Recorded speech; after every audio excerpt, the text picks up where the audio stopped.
Salut, la fonction AddActorWorldRotation va nous permettre tout simplement d'appliquer une rotation à notre objet en tenant compte de sa rotation initiale dans l'univers 3D.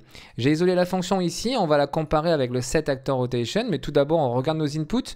Le premier input de notre fonction, le target, c'est donc la cible, l'acteur, l'instance de l'acteur que nous allons vouloir donc modifier en jeu.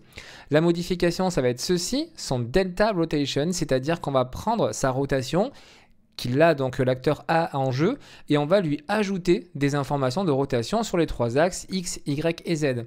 Si je laisse les trois valeurs par défaut, ça veut dire que quand je vais venir récupérer mon cube et que je vais lui appliquer, donc je vais exécuter cette fonction de AddActorWorldRotation, eh bien je vais prendre ces valeurs de rotation ici, qui actuellement sont à 0, et je vais additionner pour chacune d'elles les valeurs de 0. Autrement dit, je vais strictement rien faire.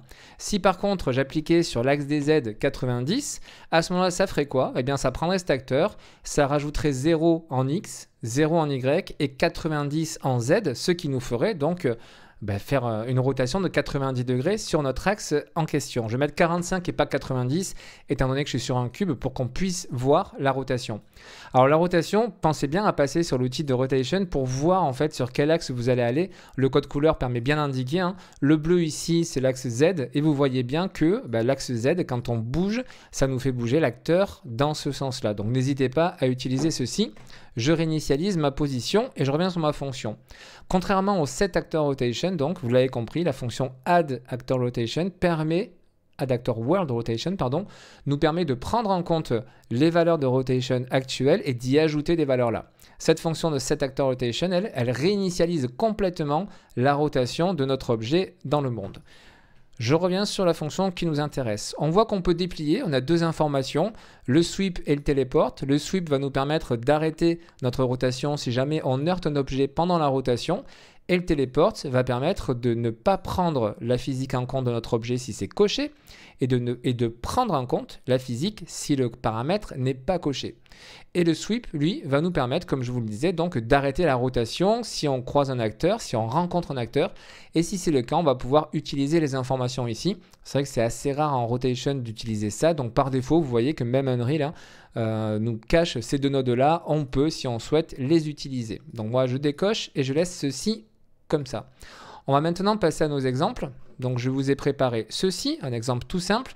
On va attendre 2 secondes, puis on va prendre notre cube. Et notre cube, qu'est-ce qu'on va faire? On va lui appliquer une rotation de 45 degrés sur l'axe des Z. C'est parti pour le test. On passe en jeu. On lance le jeu et on va voir, voilà, notre cube qui vient 2 secondes après de faire une rotation sur l'axe en question.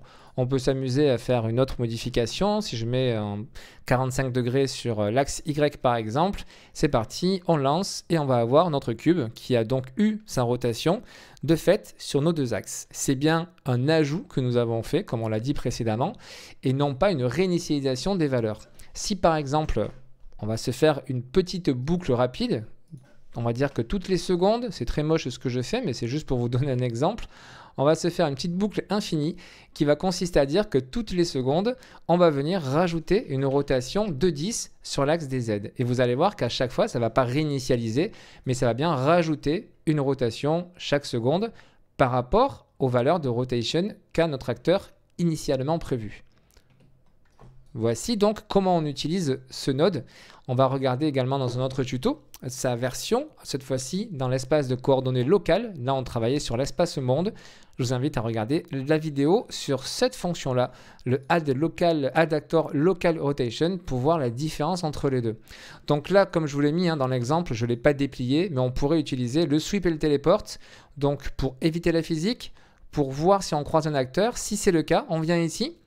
On vient faire un break hit result, on déplie et ça nous permet de pouvoir jouer avec toutes les informations concernant le hit éventuel que l'on pourrait avoir. Donc par exemple, on va venir ici récupérer l'information avec un booléen si oui ou non nous avons heurté un objet. Et si nous avons heurté un objet, eh bien on peut travailler après sur l'objet avec le hit actor que nous avons ici.